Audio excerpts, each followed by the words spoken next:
add a donation button in your YouTube channel. Hello everyone, this is Sabrina here to help you today. So without any further ado, let's get right into the video.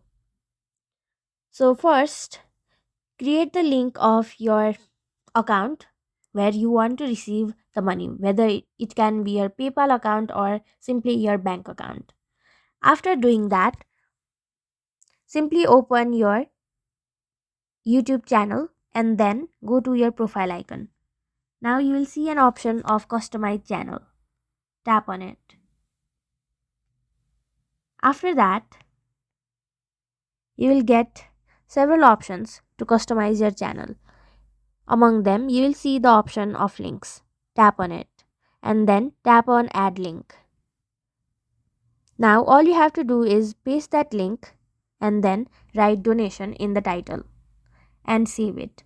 So that will fix your problem and you will be able to add a donation button in your YouTube channel. Thank you for watching this video. Make sure to like, share and subscribe to our YouTube channel. If you got any questions, comment them down and I'll